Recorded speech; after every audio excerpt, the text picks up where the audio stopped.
This is the Our Auto Expert Podcast. Find us on air, online, on mobile, and on your smart speaker. Please subscribe at ourautoexpert.com. Our Auto Expert. Our Auto Expert. Our Auto Expert. Our Auto Expert. Now, here's the host of Our Auto Expert, Our Auto Expert, Nick Miles. Locally created, nationally celebrated from the northwest to the southeast, this is the world's car radio show. If it has a throttle, we'll feature it on air, online, on smartphone, or on smart speaker. This is Our Auto Expert, where 2 million Americans get their automotive news daily. I'm your host, Nick Miles, along with Truck Girl Jen, who you can hear busily typing in the background. You're sending various texts and emails to people? I am. All right. We drove in a little GLA AMG Mercedes today. Did I frighten you? No, you tried. Tried a little bit, didn't I? You said the car sounded like it was farting. I did. It wouldn't switch Can gears. we say that on the radio? I'm not sure we can. I might have to bleep that out. It sounded like it was passing gas. Yeah. It's a lot of fun for a little GLA. It's speedy quick. We talked about it on last week's show, so we're not going to spend too much time talking about it, but it's speedy quick. Mm-hmm, it is. I like AMGs, just tell you. Not really sure they're in my budget, but they're a lot of fun. Vroom, vroom. And I love the screen. I'm so in love with the screen. You know, I had a Mercedes, Mercedes have these 12.3-inch screens, two of them side by side, which take up in the GLA. It's like most of the dash, because the dash isn't that big. I had one in Dallas this week, the GLE AMG. Mm-hmm. I couldn't get out the drive-thru in Whataburger because the guy just wanted to talk about the screen. Look at the size of that screen, man. It's huge. Dude. That's when you tell him to go test drive one. Yeah, go check it out for yourself, dude. Not to be rude, but I don't think it was really. He was probably 18. Oh, I'm not sure it was. Oh, okay. He was, God bless his soul, he was such a sweet kid, but it was really, he was just, guys, look at this. Well, yeah, it's an exciting car. It was. Mm-hmm. It's definitely out of my budget, by the way, just in case you were wondering.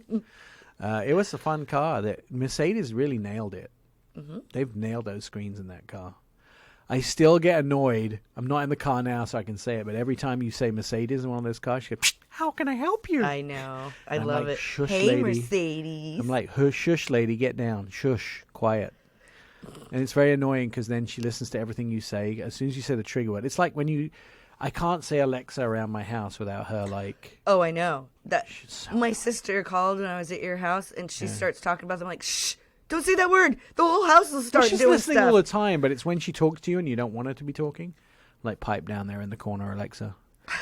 And we have Alexa in every room of the house. No. It's great when you want to listen to Our Auto Expert, but we have Alexa in every corner of the house. He does. And I have Alexa in my new Bronco Sport, which is really cool because I can do things like my spouse was in the car the other day and I showed my spouse we have Alexa in the car and, this sort of thing. And my spouse is going, Alexa, turn on front house lights. And as we're pulling in the driveway, all the front of the house lights up. Like, oh, that's really cool. Alexa, turn on kitchen lights. Oh, that's really cool. You can see it from outside the house. Alexa, turn on dryer. Roll up the blinds in the kitchen. Roll up the blinds in the bedroom. Yeah. Roll down the blinds in the bedroom. It's just weird. Is that why my blinds are broken in the living room? No. Maybe. I had to hear about that this week, Jen. It wasn't me. Had to hear about that this week, Jen. Hey, I fixed them. Why are the blinds broken in the living room? Because Jen's been playing with Alexa while she was over your house this week. Yeah, I was so bored. Hey, Alexa, can you turn on the kitchen stove? All right, packed show today. We're going to talk to Brandon Smith. Brandon is going to talk to us. You may not be able to afford a McLaren, but McLaren do have some affordable items that they are selling around the holiday season. John Quinn joining us to talk the 4 Series BMW. I do want one of these. Is there very little I don't want in life, isn't there? Such a spoiled brat. No comment. Ford Bronco engineer Adrian Aguirre. I've met this guy. I know you have. Pretty awesome. He's going to join us. Yeah. James Bell. James Bell. My favorite. It's about time we got James Bell on this. Kia Sorento. Drove a couple of those. Pretty awesome, I have to tell you. I looked at the early Kia Sorentos. They were 18 years old. They were pretty ugly. New one. awesome, going to win awards. Anton's going to join us, Perry Stern's going to join us, and Emily Voss is the public relations director from Carfax. She's going to join us too. I know, Jen. I know. I'm just so excited. You're making me hand signals. Stop. I know. I know. Jen's giving me hand signals. She thinks I don't know. He's on the phone. I know. He's on the phone. I know. Calm down. Because we can all afford McLarens, and we have many of them in our driveways. We wish we did. Yes. I write to Santa every year. Loser, Santa, you're a loser. I didn't get a McLaren this year. Why didn't I get a McLaren this year? Because Santa doesn't like me. I must be on the naughty list, clearly. Clearly. The McLaren regularly come up with cool stuff. They came up with a car that you could buy for your kids, which was clearly a lot less than $1 million. And they have also, in 2018, they came out with the F1 capsule collection. And a new executive exclusive collection for those people that are fashionable. It takes the design inspiration from the 720S and the 765 LT, available at selective McLaren retailers. The collection includes premium T-shirts, a hoodie, hat, and long-sleeve T-shirts. Long-sleeve shirts. I will say that this may not be wear for winter weather, but it is definitely wear for fashionable people. McLaren have a very nice collection of new wearables. Yeah, so let's have Brandon Smith Josh, tell us all about it. calm down, lady. Brandon Smith joining us on the phone. He is the regional West Coast marketing manager for McLaren. Jen's more excited about this collection, I think, than anybody else, probably even at McLaren. Very fashionable wear, Brandon, that you've come up with to make people look even sexier, and definitely affordable for everybody. You have to go to your McLaren dealer to get some of the new fashionable collection? You do, actually, yeah. So this time around, we decided this is going to be exclusive to McLaren retailers. The previous collection we did, which is the F1, inspired by the 90s F1 car, that was launched on Period Correct's website, and then some dealers had it, and it was just amazing. People were hysterical trying to find this stuff, and even now, if you look on eBay, the socks we did from that collection that we did with Stance, I think are $150. Like the jacket is up there for like $450. So super low quantities, but super high demand, and that's kind of the same approach we take with our cars. So just trying to mimic the model we use with our cars with the apparel collection as well. Will it make me look sexier if I wear it? Absolutely. It's impossible not to. So how come I don't have any? I guess that would be the first question. Well, because you have to go to Beverly Hills to go get one. Can you book me a ticket, please? These definitely sought after collections, and clearly, McLaren obviously does this once in a while. 2 years ago, since you did the last one, I'm guessing I wander around. When I'm at dealers, usually picking up a test drive. Like you usually have to pick up Ferraris, McLarens, Lamborghinis from dealers when you test drive them. They don't get delivered to your house very often. I wander around and look at all the things like the wallets and the apparel that they have on sale. But a lot of McLaren apparel seems to be much more sought after than the other premium brands. Yeah, I mean, that's one of the things I've been trying to get a hold of since I've been with McLaren.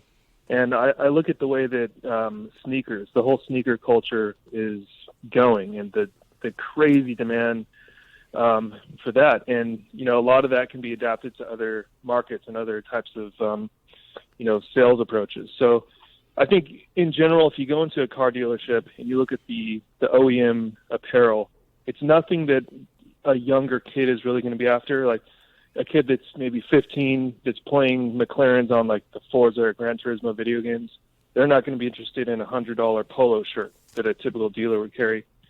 So the whole idea with Period Correct is they make stuff that's kind of catered towards the cooler, younger, more hip guys, So with partnering with them, we can do just simple basics, even T-shirts, hoodies, hats, but they're all cut in a more modern, appealing way to our younger fans, and that's the idea behind it. You clearly know me well. Is this a limited? Is this a limited run? Like, do I need to run down to Beverly Hills right now and grab it, or is it going to go as long as there's an appetite? So that was a tough one because we know the demand is there. If we kept stocking it, we can keep selling it. But what we wanted to do with this one is just do one single order per dealer. Once that sells, it's done. And the dealers don't have tremendous stock. They have, it's decent, but it's not going to last long. And once this sells, we do have plans in 2021 to do some other things with Period Correct. So we have some pretty big plans with him, actually, that goes beyond just the T-shirt and hoodie stuff. So some more detailed, custom, like cut and sew products and everything. So pretty exciting for 2021. I'd like to talk to you more about this, but clearly we're getting close to running out of time. What do I have to do apart from fly to Beverly Hills to get this collection? Is that my only limitation to go get some? I believe you know somebody that knows somebody that knows somebody, so I think we can sort you out on that. All right, Jen, do your magic. I need to really beg and plead for this. And who said I'd give it to you if I got it? Oh, yeah, well, I know somebody. And ladies and gentlemen, meet my best new friend, Brandon. Yeah, everybody. Exactly. I guess head to your nearest McLaren retailer, because that's probably the best chance you have of getting hold of some of this. You know what I don't want to see, and I know I'm going to see it. I really don't want to see. I'm going to see some of this arrive on eBay. I know. I was trying to get an Xbox Series X this holiday season, and they're 3 times like $1,600, and they're only $500.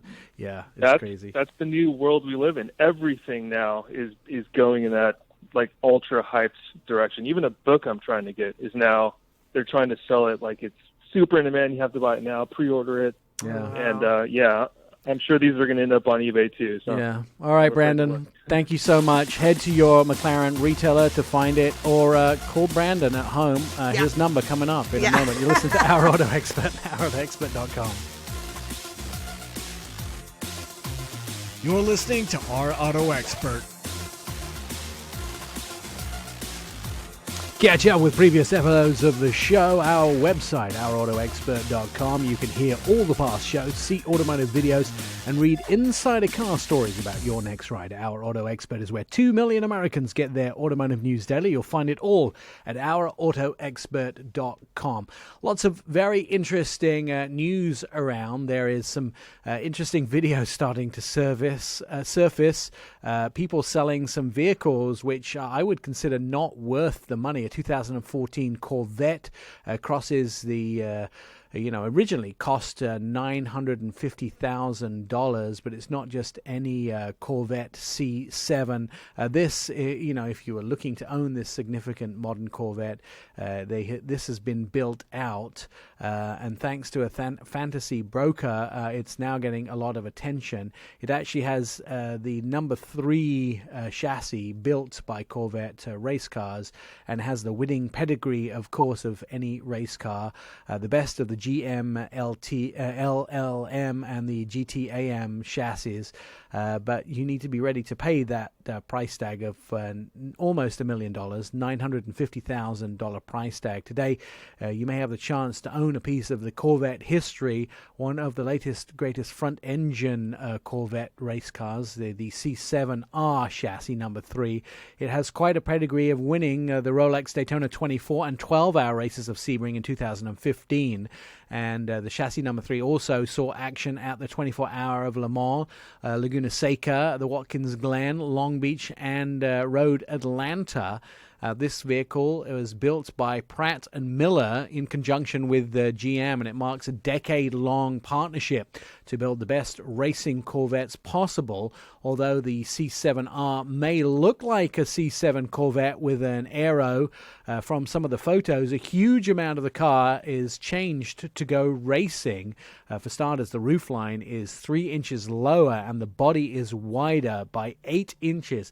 I can't tell that necessarily by looking at it when it's stationary, but you can see that when you see it on the racetrack. All of the exterior body panels are carbon fiber, which makes it extremely light, and it really was built through a wind tunnel. The aerodynamic performance is very different. Its power comes from the battle-tested LS7 V8 engine that was really used for all of the racing, it has a 5.5 litre racing regulation engine. The front-mounted engine is home to the highly engineered internals, which means that the engine still produces an impressive 574 horsepower, 428 kilowatts for those racers amongst the audience. The engine racing the LS7 is mated to a 6-speed transaxle transmission that is proven to be reliable during the turmoil of any endurance race.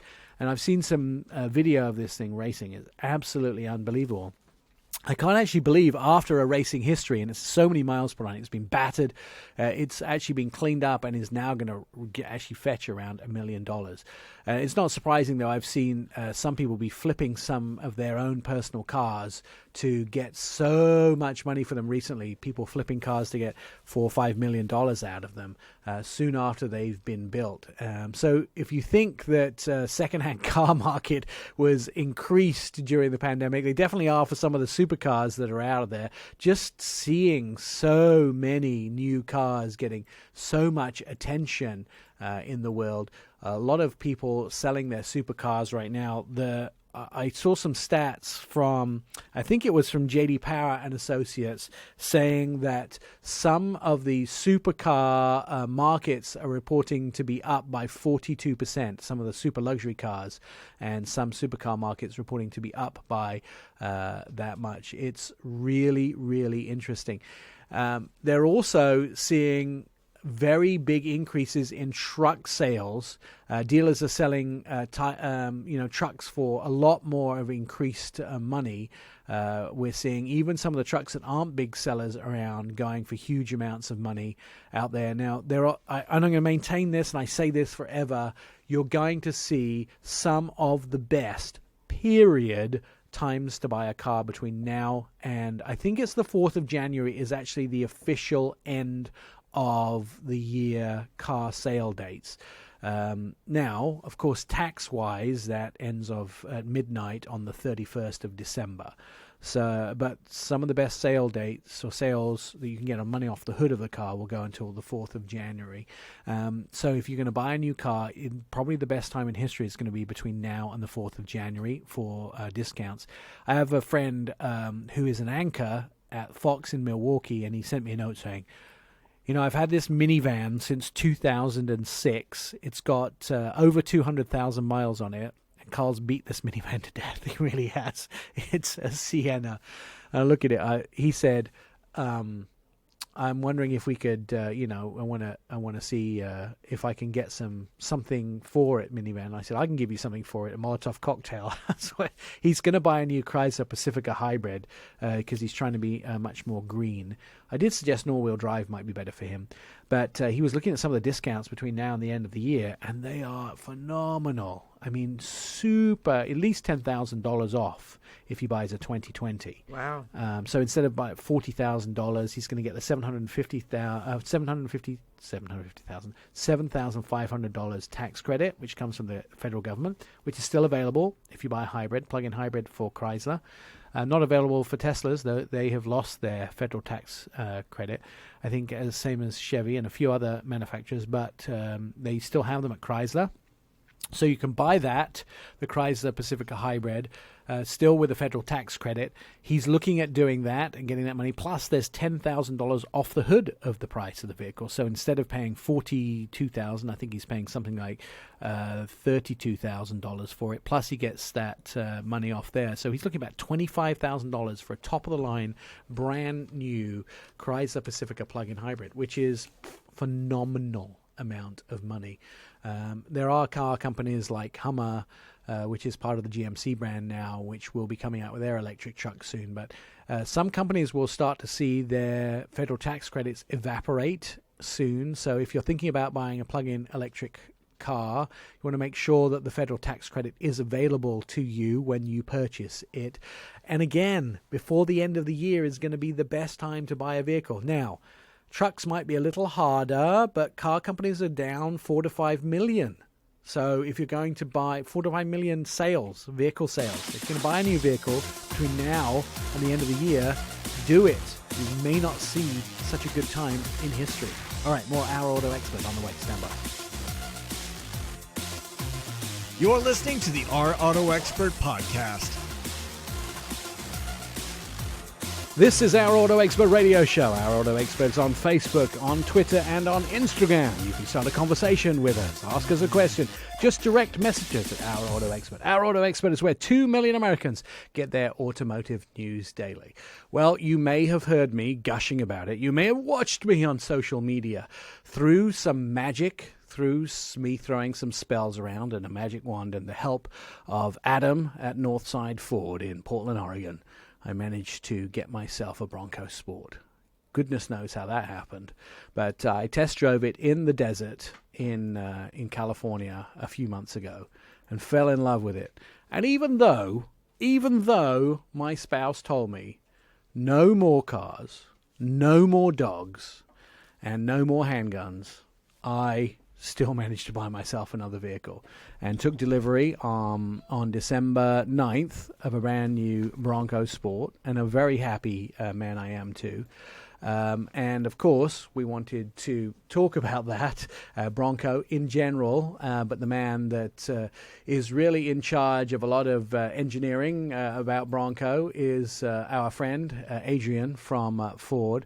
So have you really got over the fact that Bronco is getting still so much attention months after it was shown for the first time? People are still in frenzy about Bronco, period, aren't they, Adrian? Hey, Mac. Hey, good to be here, and thanks for the invitation today.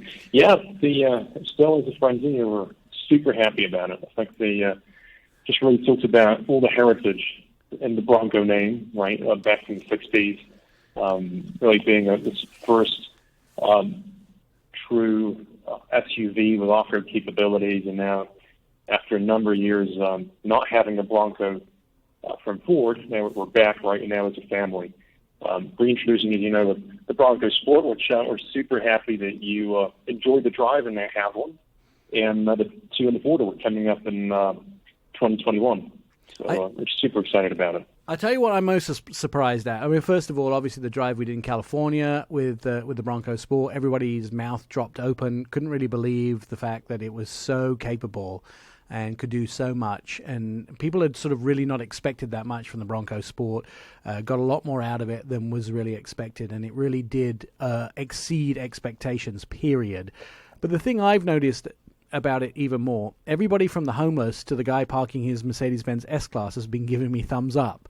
And I think the public's anticipation of this vehicle and the excitement around the vehicle has been just jaw-dropping. I mean, to me, it's so funny that I parked at my local supermarket last week, and the guy next to me parks his S-Class, and he gets out of his S-Class, and then there's a homeless guy standing right there outside the supermarket, and at the same time they walk next to each other. They're both looking at my Bronco Sport, and they both give me a thumbs up, and I'm thinking, everybody just loves this vehicle. I mean, it's getting that sort of response, isn't it? Yeah. Well, first of all, I mean, you bring a smile to my face. I'm so glad that that's the experience you're having, and that's what we were aiming for, right? A truly great product, and as you said, right, I mean, especially with the fact that we've got Bronco Sport coming out a few months before the 2 and 4 Bronco, making sure that the vehicle truly stands up to the Bronco name in all aspects, right? So from the look of the vehicle, right, making sure that we've been able to capture that iconic design that so many of us have seen over the years and are falling in love with it, right? Maybe even wanting to have one of those original early Broncos. To the capability, and then trying to imbue the vehicle with some additional features that really going to kind of help the adventure come to life, right, and enable you to head out to the wild whenever you want, and hopefully that's more often than not. Let's talk a little bit about capability, because even though you have to have capabilities and availability in these vehicles, a lot of Americans aren't going to use the capability as much as they think they're going to use it. But you still had to, when you engineered these vehicles, make sure it could really do everything, even though people may just use it on occasions for going. I mean, there are some hardcore Bronco owners and potential owners or people who intend to own it who are really going to go out there and do everything the vehicle is capable of. But the general owner of a Bronco is maybe only going to do that once or twice a year, go camping or go up to the mountains or go skiing, where they're going to use the GOAT modes that this vehicle has. But that didn't mean that you just made it so it could do a little bit. Engineering-wise, you had to make sure that this vehicle really could do everything physically possible for its size and strength. Yeah, exactly. So when as we thought through the vehicle, right, and it's really, it would be easy, right, to have the appearance and maybe not have the capability. But what happens is people have a radar almost, right, that tells them, hey, this is not actually what you're telling me it is. So we knew we had to be consistent with that. And we knew even if, as you said, it's only 5% or hopefully a little more than that, something's actually going to use it off-road on a regular basis, you have to be able to live up to that promise of capability. So as you experienced when we were out in California a few months back now, right, kind of starting off in the pinnacle of capability on the Badlands, you've got that 2-liter engine, right, and then it's backed up by pretty sophisticated 4x4 system. That in particular on the rear axle has this twin clutch differential, which is able to send the power in to the right tire at the right time. And at some points, right, it almost acts, I mean, it's like a locker, right? It allows you to have that ability to cool over rocks and get out of a difficult situation.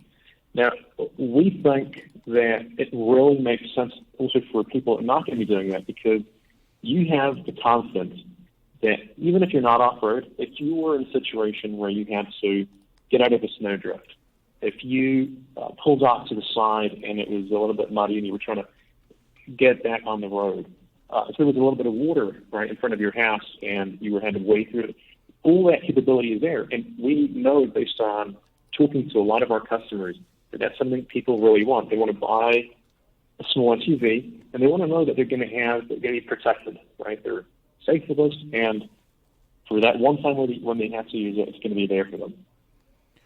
You know, we obviously tested it in sand, which is a pretty good test. In some deep sand, we tested on desert roads, mountain roads, sort of a little bit of mild rock crawling, I would call it. But I was thinking about it when I went through the modes. Of course, I've been sitting in the car driving it and going through the different modes, test driving it. I mean, I think about that a lot. I think about, well, hang on a second, I haven't really tested it in snow. But sand can be pretty similar to snow as well, although snow has obviously some different characteristics. But we really, you must have traveled all over the world with the mules to test it actually physically in these different tundras to see how it responded. Or unless you have a massive indoor secret testing facility somewhere that generates snow and sand and those type of things. There must have been quite a lot of testing with this vehicle in different places to make sure that it did what you expected it to do. Absolutely. Yeah, that's a good point on the snow. So you're absolutely right. Snow and sand are in many ways similar. So yes, that's the crossover in the usage. And, a lot of for example, in terms of snow testing, we go up to the very northern tip of Michigan, close to Waco. There's some large facilities there, and it's a blast. If you ever have an opportunity to go up there and drive one of these vehicles there, you'll just both A, be amazed by the capability of both deep snow or icy terrain, and then B, it's just a blast to be there. And then, of course, we went to the desert together, so we did a lot of that.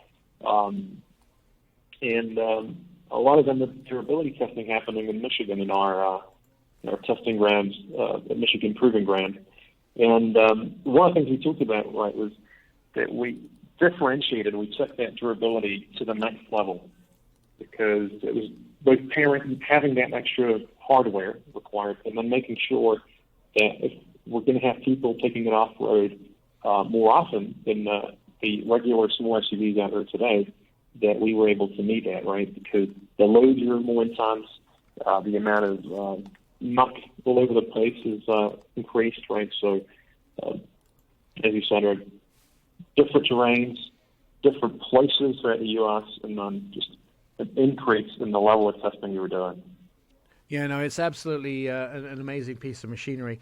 And I actually have, mine is the cactus color. It was probably not I took what I could get, and I was very thankful to Adam at Northside Ford for giving me, selling me his demo model, which he didn't have to do, but he actually sold me, and that was the one he had. The interior is absolutely brilliant, and I hadn't seen the cactus color up close and personal, but I fell in love with it. There are so many options, and I do have the Badlands, by the way. It's exactly what I would have ordered. Great. There are so many options. It's so beautiful. I think every box is checked in mine, by the way. I think it came out to about 38,500. So pretty much everything's on the vehicle that you could have got. I am more than happy with it. The only thing I'm waiting for now is to get a dog gate at the back, which I'm sure I can get in the options, because I am not letting my dogs on those suede seats, and all 5 of them would destroy those in 10 seconds. Listen, congratulations. A fantastic vehicle. Proud to be an owner. Really excited, and I'm really happy. I'm putting more miles on it than I want to, because I just like the thumbs up so much when I drive it around town. I'm sure you have one, and everybody that gets one, there cannot be a mistake made. I had a 1984 baby Bronco, and I am so happy to have a 2021 Bronco Sport. Adrian, congratulations. It's a wonderful piece of machinery. There is more Our Auto Expert on the way. Test drive one. You'll love it. You're listening to Our Auto Expert. Over 10,000 people download Our Auto Expert podcast, and many more stream Our Auto Expert podcast as well. Join the happy listeners via iHeartRadio, Spotify, the Pandora app, Deezer, the Podbean app, and also Castbox and OurAutoExpert.com. Hours of endless fun await you. I'm Nick Miles, and this is Our Auto Expert radio show. 2 million Americans get their automotive news daily from Our Auto Expert. Jen's having a really fun show, aren't you? Always. Big smile on her face. I was telling you at the top of the show that we had a chance to drive that AMG 35. It's an AMG 35, which is A35, I guess I should say. The 35s are interesting because AMG actually only came up with the 35s recently, the GLA 35, I should say, GLA 35. The 35, initially they had the 65s, and they now have a 35, a 43, and a 63.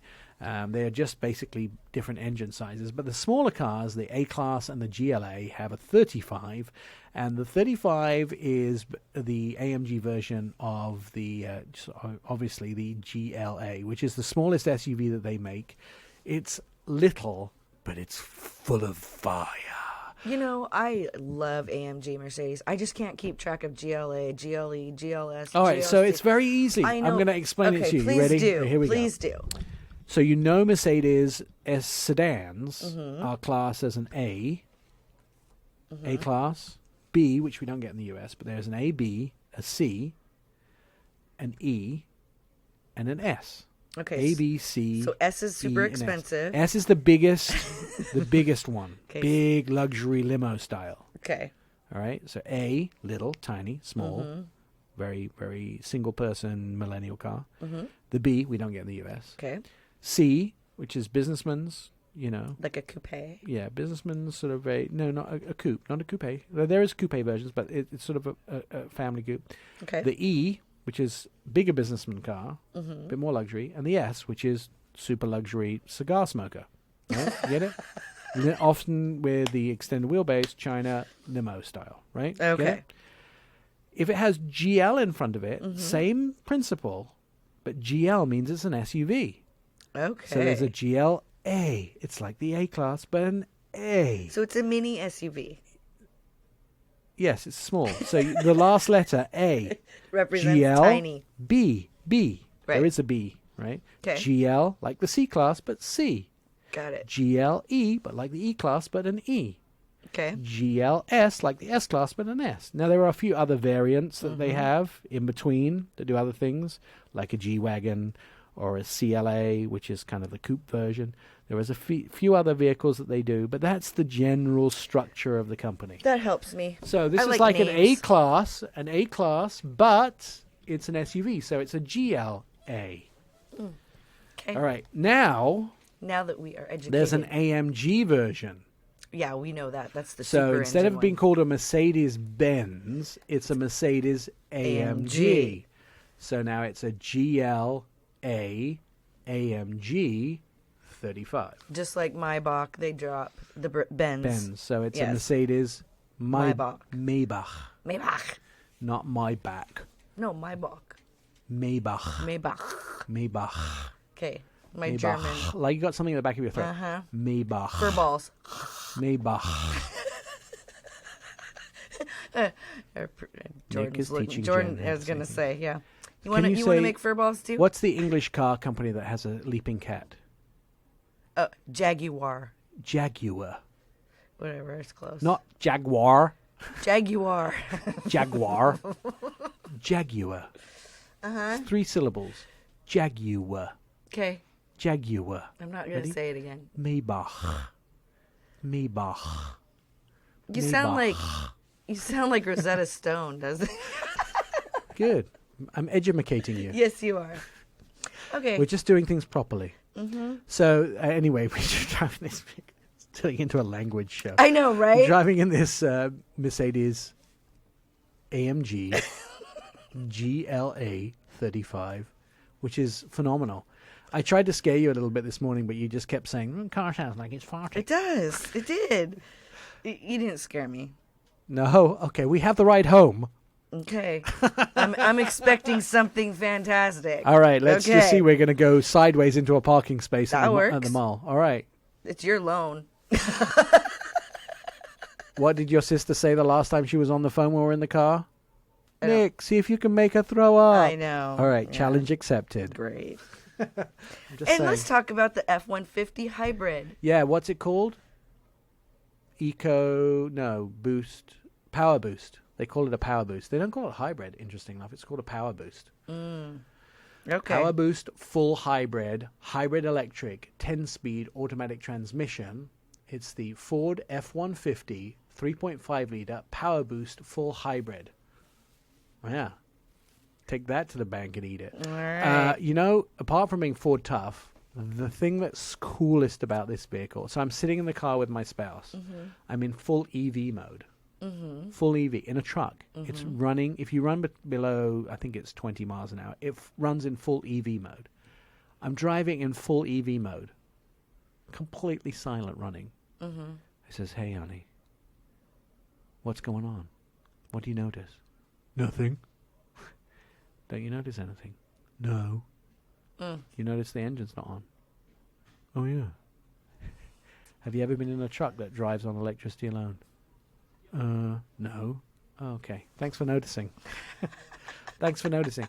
The other thing is, I love it. It's like being in a diesel. You know when you put your foot down in a diesel truck and the back wheels hop because there's so much torque, so much power goes to the back wheels immediately? No, because I don't drive diesels. No, because I'm too special. No, I just don't like the sound. The older ones, they're just so loud and obnoxious. Yeah, well, Jan, the 1970s were loud and obnoxious, but diesel has changed a lot I'm since talking the about 70s. the 90s. All right, let's maybe even talk about in the last 30 years, things have really changed with diesel. It's quiet and clean now because they have ammonia spritzers in the back of the vehicle. Okay. So it's nice. So you can actually drive a diesel truck. Anyway, when you put your foot down in a diesel truck, there's so much power gets put on the back of the road that the rear wheels often hop or they skip because you put too much power down and they can't hold traction in the back of the truck. Sounds like you need to fix that. No, it's just when you're towing, I assure you, it's really, really useful. Okay. Well, the same thing happens in this, what Ford call the Power Boost truck. You put your foot down so much, you've got your hybrid engines, your hybrid motors, they're not engines, and your gas. They put so much power down that the back wheels hop. It's fast. Here's the bad news. Even though this truck cost $72,100, I was test driving $105. Jeez. You know what the bad news is? The bad news is if you order one today, you have to wait until summer 2021 to take delivery. That's okay. You'll need to save up all that money. Well, you maybe not. Not if you own a business. That, you know why True. that's bad news? It's because Ford makes such a good truck that you're going to have to wait because it's awesome. God, Chevy diesel hater. I know. All Like right, Chevy. more Our Auto Expert. Like a on the- rock. Stop it. More Our Auto Expert on the way. Jen may not be here. We'll see. You're listening to the Our Auto Expert podcast. Locally created, nationally celebrated from the Northwest to the Southeast. This is the world's car radio show. If it has a throttle, we'll feature it on air, online, on smartphone, or on smart speaker. This is Our Auto Expert, where 2 million Americans get their automotive news daily. I'm your host, Nick Miles, along with Truck Girl Jen. Do you know what year the Kia Sorento first came about? Are you asking me? Yes, I'm asking you. Who else is in the room with me? I don't know. What, 18 years ago? 20 2002. Yeah, you're right. 2002. Woohoo! I have to tell you that 2002 wasn't the prettiest vehicle on the planet, the first generation. It definitely is pretty now in 2020. I refer to it as it was an ugly duckling became a beautiful swan. Well, wasn't it kind of more like a minivan No. look? How dare you? Well. It was actually very capable off-road in 2002. Very capable. And it came in a manual, too. Do you know how to drive a manual? Yeah. Okay, good. I goodness prefer for that. manual. You do? Yes. Okay, goodness. Thank goodness for that. Yes. I was impressed enough with this vehicle. It's I'm actually beautiful. I'm not sure we can classify it as a non-luxury car, but we'll have that discussion because we wanted James Bell to come on and answer some very difficult questions about the Kia Sorento. So joining us is the Director of Communications from Kia, James Bell, to talk about it. First of all, James, is this a luxury or non-luxury SUV? Well, hold on just a second. You set me up here too well. I got to ask a question. I tuned in a little bit late here. When you were talking about an ugly duckling that turned into a swan over 20 years, I thought you were talking about yourself there. No, well, I'm not sure. First of all, I'm not 18 years yet. I'm not 18 years old yet. Second of all, I'm not sure I could older be than that. classified as a swan yet. I may have a little way to go. So I have a few more pounds to go. I digress. Yes. I digress. It's good. It's good. The inside of your new Sorento does not feel like a family vehicle. It feels a little bit more like a luxury vehicle. I think you may have overstepped your bounds, young man. Well, I'm pleased and happy to hear that. We have a philosophy here at Kia, which is, you say in our advertisement, which give it everything, and that means many different things. That means the attitude of the people who build our vehicles. It means the attitude of the people who design and engineer them, and it means what we actually put into them. And what we have, decided probably 7, 8, 9 years ago now was that Kia was going to overstep its bounds from now on. It was always going to over-deliver on an element or a collection of things, not just design, not just to make you got to bend the sheet metal, so bend it nice, not just powertrain, not just engine, but just everything. And so, yeah, you're right. The interior, I remember vividly the first time I spent some time in a new Sorento earlier this year and kind of touching things and putting my old automotive journalist hat back on and thinking, wow, this is another one of those places where we could probably sell this thing for more than we're going to. Yeah. And I'm very pleased to hear, now that the vehicle's out in the world and consumers are starting to buy them and you in the media are driving them, that sense is kind of carrying across. No offense to somebody like Mercedes, who do a great job with their Designo interiors, but this 3D interior that you have on your upper trim levels, it feels very much like you have taken a page out of the Germans' books. And why would you buy something that is maybe twice the price when you can get something so fancy in a Kia? That's what I'm saying. Well, design is not. How do I say this? Design is free, really. Yeah. It's a matter of whether you engage it and do it well or not. I'm sure Mr. Schreier probably wouldn't like to hear that, or those people. Oh, good point. Right there. You're right. No, it's a decision that's made, and it's a philosophy that's pushed. That decision is free. But a lot of times you see car companies that will, to save $1 here or 50 cents there, will just put a slab of gray plastic in a spot where we like to put a little detail. And it's not things necessarily that are going to change the way the vehicle drives or impact the fuel efficiency or anything like that. It's just to give you a sense of, I've done something nice here. I'm in a spot in this vehicle where I'm comfortable, where I feel like I've rewarded myself a little bit. And darn it, these days I think we should try to do that more often than not. I also like the fact that you've taken a page out of other people's books or your own books. I'm not sure where it came from, but you've given people lifestyle choices. So I, of course, had the 2 different trim levels that you were kind enough to deliver to our auto expert, which had 2 different lifestyles. Your X-Line, which is the first time that's appeared in an SUV, and then you had your SX trim, which is, and if I can paraphrase how I approach this, perhaps your night out in the city to go have a great meal, if we didn't have this annoying thing called COVID, and remember those days, and go out to perhaps see a play or have a night out in the town, a night out metropolitan wise, and then you have your X-Line where you could have a night under the stars, which may be more appropriate right now, but a night under the stars, camping, a bit of an adventure. You have the same vehicle, the same structure, but you have a different take on these 2 different vehicles, one for sort of a more metropolitan, a more luxury life, and one for a more outdoor, more adventure life, yet they're the same vehicle, the same sort of price, so you've tailored it for different lifestyles. Exactly right. And if you go to Kia.com or see any of our advertisements that are going to be coming out in force as we get a little closer to New Year's Eve, you'll see there's actually a 3rd member of that family. And that's the more fuel efficient, the green scene, if you will, by having a full hybrid version available now as well.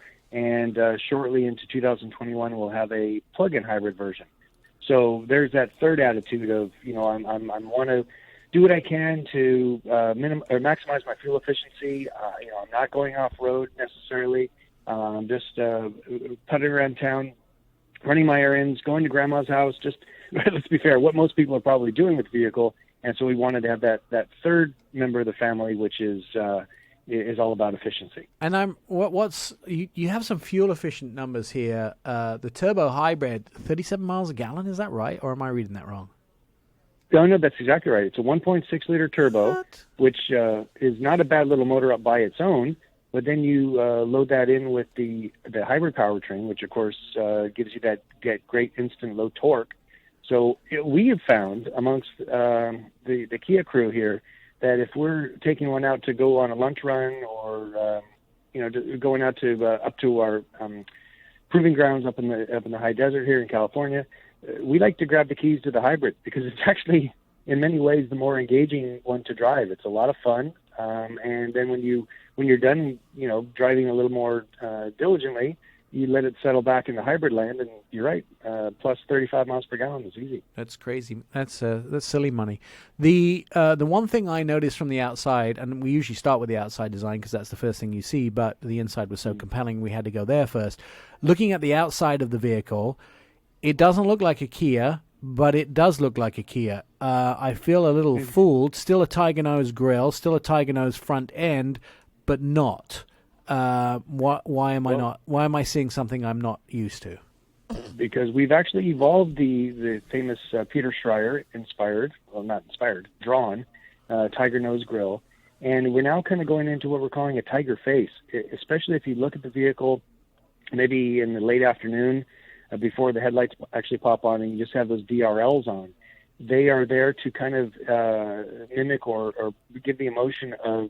If you look at a tiger, they have a fantastic white line of fur just below, starting around the edge of their nose, going up under their eye, and then around under the eye and off to the side of their faces.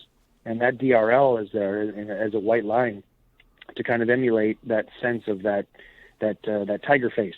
So yeah, it's gone from tiger nose to tiger face to who knows what's next? We'll put a tail on the back of it or something. It does look very pleasant. The front design, very, very beautiful, and it looks like a lot of thought was put into it. It's almost refreshing. It's like getting splashed with cold water and being very refreshed, but still the same sort of refreshing feeling that cold water has always been, but slightly different. I don't know if I'm explaining it correctly. What are you talking about? You're getting very heavy here. I know. Probably my medication's kicking in. There's a new trim level too. Is that right? Is Prestige? Is this the first time yes. Am I seeing SXT. Prestige? Yes, and that's there to emulate another very, very incredibly successful vehicle in our lineup, the Telluride, or as we like to say inside the company, the Celluride, because they're basically sold out. Cheeky. 2 years. 2 years after launching, the thing is still turning on an average of 8 to 10 days. It does. I mean, we could do a whole nother show about that. It doesn't make sense. It's an anomaly in the car business. I'll just let that sit. But the SXP or the SX Prestige trim level in the Telluride is the one you can't have, and that's the top trim. Right. And I mean, when I say you can't have it, I mean it comes off the truck and it's sold. And so we followed that same kind of philosophy here with the Sorento, right. And expecting probably a pretty good draw. I will finish this interview with telling you a little story. A lot of the Fox morning crews around the country and the national guys, they obviously call us quite regularly for wanting to buy vehicles. And the sentence these days starts off with, I wanted a Telluride, but because I can't get one, I want this. Which which tends to be the sentence that usually starts. And we're always like, well, we do know a guy. I mean, he may be able to help you. That's the interesting one. But I was doing a live TV broadcast from Dallas this week, and the lady, there's a brand new Telluride sitting outside, and she told us, I ordered a 2020, and they told me, sorry, the factory shut down. This was in March this year or something, February this year. Right. And she said, unfortunately, I had to take delivery recently of a 2021, which broke my heart because I had to get a 21 instead of a 20. But guess what? I got a 21. So you may have slowed the delivery down, but she's paid the same money and she got a vehicle which was a year newer. So you are still making people happy. Sorento on sale now, presuming? Yes. The hybrid and the vehicles you drove are getting into dealerships right now. Excellent. James Bell, you're a great man. Thank you for coming on the show. More at ourautoexpert.com. You're listening to Our Auto Expert. This is Our Auto Expert radio show. Our Auto Expert is on Facebook, Twitter, and Instagram. You can start a conversation with us. You can ask a car question. Just direct messages at Our Auto Expert on one of those social media platforms. Our Auto Expert is where 2 million Americans get their automotive news daily. Lots of interesting stories buzzing around in the automotive segment.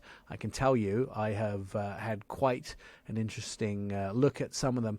Capital One dropped their new automotive survey this week that shows that 40% of car buyers say that transparency is up 14% from 2000, up from 14% in 2018 to 40% in 2020. So those people who are doing an awful lot of car shopping online, I presume it's because car shopping online is becoming the way of the future. Ford is apologizing for Bronco's delay with $100 for accessories.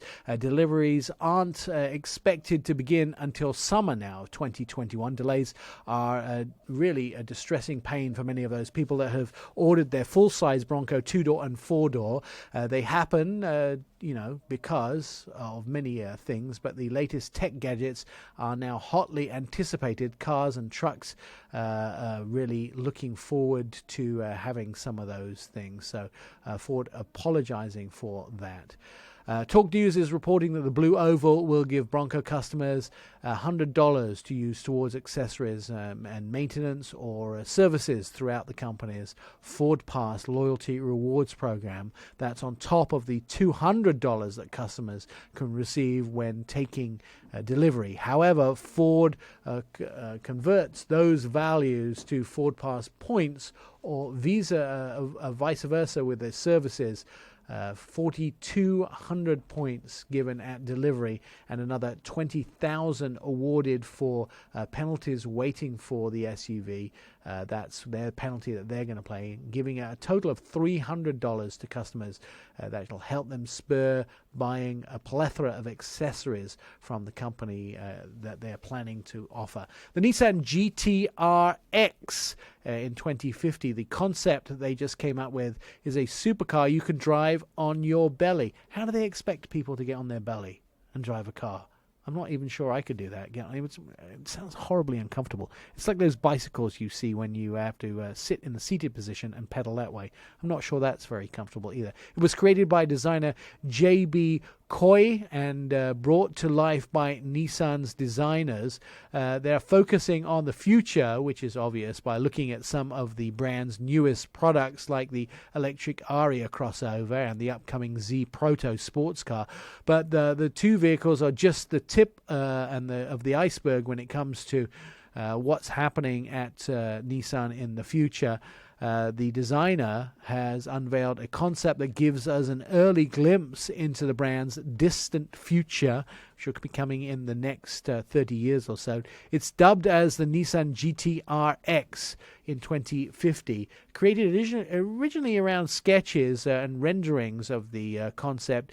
It's when he was still a student, actually, J.B. Coy, the architecture student of design, led to an internship at Nissan, and then eventually the company decided it would develop the full-scale model of his sketches, and you actually can see some of those by looking online.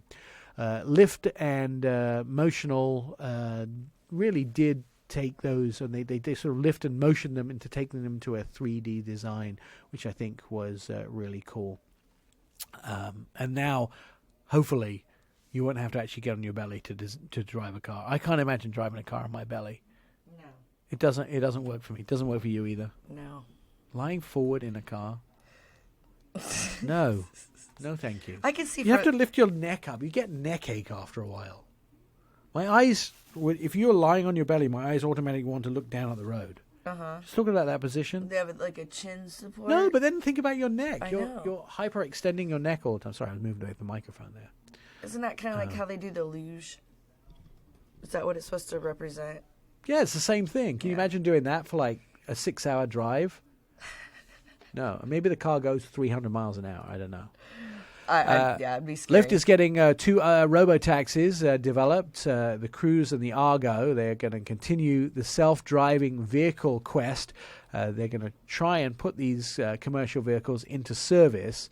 They're looking at doing this with General Motors and Honda in Japan, and that's coming in the future. Also, Ford and Volkswagen are looking at doing autonomous taxis, as well as Lyft. And did you see Hyundai now also have a robot? There's this flying, their Uber flying taxi. Did you see that? No, I didn't. But they don't have drivers in them. Would you get in a you can do it in Vegas too. Get into a taxi in Vegas that doesn't have a driver. Would you do that if you called an Uber in Vegas and it didn't have a driver? Or is it I was just in Vegas, so I didn't see any of those. So no, would you get him? I think you have to agree to it before you order. I like the human aspect. I like to talk to people. You do? Yes. Do they like to talk to you? Apparently. You talk to me, so it can't be too bad. Occasionally. Yeah. Honda is recalling 735,000 U.S. vehicles between 2018 and 2020. There are Accord hybrids, and 2019 to 2020 Insight vehicles for updating the body control modular software. A programming flaw could disrupt communications. So you should probably take that into your dealer. You can always tell everybody this, you don't actually have to worry about whether your vehicle's recalled or not recalled. All you have to do is take your VIN number. If you look at your windshield, down by the driver's side, bottom of the windshield, that's where your VIN number is. There's a little black piece of windshield at the bottom there. There's a little hole that has your VIN number in there. You just take a picture of it with your smartphone or write it down on a piece of paper and pen if you're so inclined, and go to NHTSA.gov and type in the VIN number. And then if your vehicle is in some kind of recall list, it'll pop up and tell you what your vehicle's recalled for. Isn't that magic? I do. You don't have to call your dealer or anything. You just I do that all type the it time. in yourself. You do? Mm-hmm. Every time there's a problem with... My motorcycle's been recalled, and I haven't gone in and had it fixed yet. Every time there's something weird that acts up with one of my family's cars, I always put it in there. Jen, the guardian of the galaxy. Oh, you're so amazing. I wish you were. I'm on a recall right now. More Our Auto Expert on the way. Stand by. Here we go. You're listening to the Our Auto Expert podcast. This is Our Auto Expert radio show on Facebook and on Twitter. Our Auto Expert. I always run it together. Our Auto Expert is downloaded by over 10,000 people. Our Auto Expert podcast, and many stream it online very live, because we are live. I have to poke myself and I know I'm live. Join the happy listeners via iHeart Radio, by Spotify, Pandora app, Deezer, Podbean, and Castbox, as well as OurAutoExpert.com. Hours of endless fun await you. I'm Nick Miles, and this is Our Auto Expert Radio. 2 million Americans get their automotive news daily from Our Auto Expert. You challenged me to scare you on the way home. Are we ready to do that? In the Mercedes AMG GLA 35. Yeah. All right. I'm ready. Just telling you, the way home. Bring it. Just remember, you want my help. Bring it. You want my help. Oh my God. You want my help today. So if I throw up, that means I got to go home. So you decide. I'd rather see you throw up. Okay. To be honest with you. That works. All right. That works. Yeah. I'd throw up. Because you're going to have to clean it, That's not me. Right. No, all right. I will tell you, sometimes sacrifices are worth it. He's an independent analyst and investor. Anton Wahlman joins us every single week to talk about the auto industry, or autonomous cars, and, of course, what's going on in Europe and the world, electric vehicles, etc., etc., etc. Toyota describes its battery electric vehicle rollout plan over the next several years. So they've kind of been a little slow off the mark, haven't they, Anton? Well, sort of. What happened about a decade ago, Toyota actually invested $50 million in Tesla, and they did so by selling Tesla, the factory in California, and then taking the $50 million and putting that into Tesla, and then eventually divesting itself of that stake several years ago. So they, as a result of that, they made a version of the previous generation RAV4, which was sold in approximately 3,000 copies, mostly in the United States, and that was viewed as a very tepid effort. Of course, it had a battery and a powertrain from Tesla, and that was pretty much it. Since then, they have launched now, in just 2-3 months ago, a Lexus model in Europe. It's essentially a version of the UX that is all electric and is sold in a small number of countries in Europe. But on these sides of the shores, there hasn't really been anything. And the company did a presentation mostly for the European audience a few days ago, in which Toyota outlined what they had in mind, and they showed sketches of 6 different pure battery electric vehicles, so-called BEVs, that they intend to launch over the next several years. They made an interesting comment that the first one was designed specifically for Europe, and that we were going to see it in 2021, and that it will hit the market roughly at the end of 2021 or early 2022. And they didn't really comment on whether this meant that we will see this car ever in the United States, or under any circumstance, under any particular time frame. So they left that open, and that may be a little curious, because they did say that it was made and designed specifically for Europe. Now, there were a whole bunch of other models that they showed sketches of that we can pretty much presume that at least 2 or 3 of them will eventually come to the U.S., but I interpret that to mean that we will not see these models in volume. I mean, talking serious volumes here of close to 100,000 units in the U.S. until sometime in 2023. That was my interpretation of the matter, but this was the most amount of detail that I have seen Toyota present on this subject. And, of course, there were a whole bunch of other details as well. We know they've been working on some interesting vehicles, got to drive some of them at the 2019 Tokyo Auto Show. They didn't want us to talk about what those models were, but they were battery electric vehicles that are based primarily on vehicles that are currently on sale in their Lexus division right now, and they also had vehicles that they were working on which will topple probably some of the stereotypes of vehicles that we now know. We now know that front-wheel steering is very common in 99.999% of vehicles on sale in the United States. Imagine a vehicle that doesn't have front-wheel steering, but yet uses a different form of steering in it, and that's one of the vehicles they were working on along with some of their battery electric vehicles. So they do have some models, new ideas that they will be bringing to market in the future. I feel very much like they've been slow off the mark. They've had some hydrogen vehicles, and they obviously have some battery electric vehicles, but they have hybrids and they have hydrogen. They're not really known, and they were an early adopter of a hybrid vehicle, but do you think they have a lot of ground to make up in the battery electric vehicle, the BEVs vehicles? Because Americans don't really see them as a player in the BEV market, even though they have aspirations in other markets around the world. When you talk about BEV manufacturers and manufacturers playing in that marketplace, their name doesn't come up. Correct. And this is also a bit of a difference between what I would call regular people and people like us, you and I, Nick, who are swimming in these oceans chronically and looking at these things in great detail. The reality is that pure battery electric vehicles have not yet really hit the mass market in all but a small handful of countries, such as Norway and the Netherlands, where they amount to significant double-digit percentage share of the market. But for most people in many countries, this is still a niche, and Toyota, I think, will enter the market at a point when pure battery electric vehicles do come into the mainstream. And keep in mind that, there have been various problems with various battery electric vehicles, and Toyota is known for quality. Toyota spent a half a century building up its extremely solid reputation for quality, reliability, and durability. And this is sort of reputation that can go away in a new cycle. And I think Toyota wants to make sure that when they come out with their line of new platform battery electric vehicles, that they will be absolutely reliable. And also Toyota emphasizes something in their presentations that almost no other automaker does, and that is the issue of recycling and reusing these batteries. Because these cars may be on the market for 10 or 15 years, but eventually these batteries have got to be dealt with.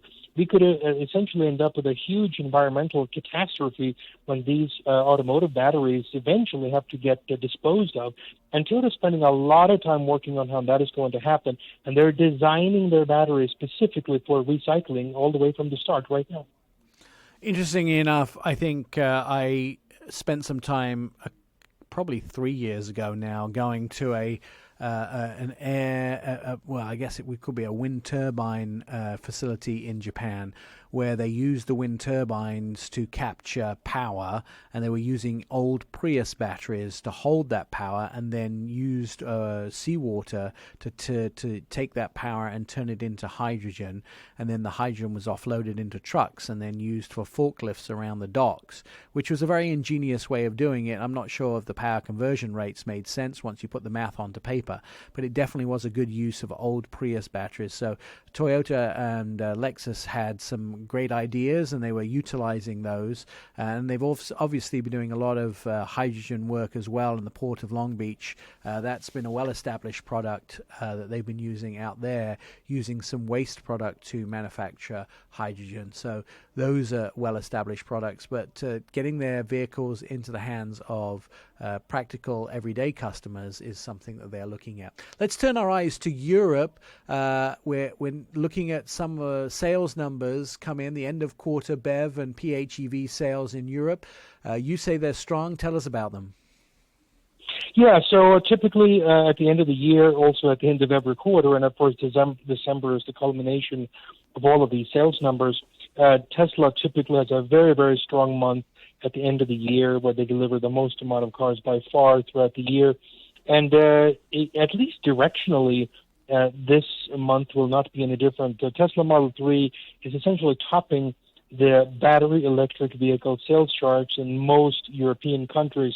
But the difference compared to 2019 is that as a market share, their market share is now way lower this month than it was a year ago. And the reason for this is not just because Tesla's absolute numbers are lower than what they were a year ago, even though they are the single best-selling vehicle. But more importantly, there's just such a long list of other models from almost all the other manufacturers that are coming up behind them that if you have 20, 30, 40, 50 different types of vehicles, each of whom it captures only 1, 2, 3, 4% market share, suddenly there is not much market share left for the ostensible market share leader. So, yes, Tesla is nominally in the lead with one model, but whether it's the Volkswagen Group or the Hyundai Kia Group or the Nissan Renault Constellation, they each have a whole bunch of models that when you add them up are essentially as large or larger than Tesla at this point. That leaves Tesla with only barely hitting double-digit market share, and that's down very significantly from where they were a year ago. All right. Well, we'll see if they manage to regain some of that. I will just tell you, by the way, I had a loan of the Audi e-tron, their new Sportback. I think it's the Sportback, is it? Yeah, the Audi e-tron that we just drove, and I will tell you that I haven't driven that vehicle yet. I know it's sort of been talked about and has been out for a while, but I got a loan of it recently, and wow, unbelievable. Unfortunately, I just bought the new Bronco Sport, so I'm off the market for any brand new vehicle. But Anton, my invigoration for electric vehicles has been renewed, and I'm sure as a lot of those new ones start to hit the market, I will be even more interested in some of those new vehicles that come out, even charging it from my plug outside my garage. Obviously, I'm going to need to get a proper charger at my house, but charging it from my plug outside my house, it was still an absolutely unbelievable experience, only with 210 miles range. Anton Wahlman is an independent analyst and investor, probably the most well-spoken person on the subject of electric, BEVs, autonomous vehicles, and of course the industry as a whole. More Our Auto Expert on the way. You're listening to Our Auto Expert. Catch up with previous episodes of the show at our website, ourautoexpert.com. You can hear all past shows, see automotive videos, and read insider car stories about your next ride. Our Auto Expert is where 2 million Americans get their automotive news daily. You'll find it all at ourautoexpert.com. There are beautiful cars, there are amazingly fast cars, and there are cars that are completely unnecessary and should never be built. This is all three of those. Because it is insane, it is crazy, and it is frightening. To tell us all about the Hennessey Venom F5 is Perry Stern from Our Auto Expert and from msnautos.com. Perry, please don't tell me you got to drive this, because I will be green. I'll turn green right here on the show. Please say it. I have not gotten to drive it yet. Thank God. My fingers are crossed. I'm hoping. First of all, Hennessey more known for adapting other people's vehicles to be just crazy horsepower, but this is a vehicle they built, right? Exactly. I mean, they're kind of their slogan is that they take fast cars and make them faster. But John Hennessey, who basically started the whole company about 30 years ago, has always wanted to build his own vehicle, and they did do something similar a couple of years ago called the Venom GT. It was back in 2010, and it was based on a Lotus Exige, and it had the speed record for a long time, 270 miles an hour. Okay, and unnecessary, completely unnecessary, but okay, go on. But still cool. But now they have built the successor, I suppose you could say, which is called the Venom F5. F5, of course, referring to the most powerful tornado that you can have. Right. On the Fujita scale, I believe it's called. Okay. So anyway, this is a purpose-built, all original, ridiculous American-made hypercar. It has an 1,800 horsepower engine. Unnecessary. Yeah, carry on. Yes. It's about 1,800 to 17 horsepower, almost 1,200 foot-pounds of torque, making it the most powerful gas engine in a production car anywhere. It weighs about the same amount as much as a Honda Civic. So imagine a Honda Civic, but with 10 times the horsepower. And so they're saying that 0 to 60 should take about 2.5 seconds, 124 miles an hour in under 5 seconds, 186 miles an hour in about 8.4, and 250 miles an hour in about 16 seconds. Okay, that gives you a whole new vision of facelift. Oh yeah. Your face is in the back, is behind the seats at that point. Yeah. Wow. Their goal is to exceed 311 miles per hour, which could ultimately make this the fastest production car in the world.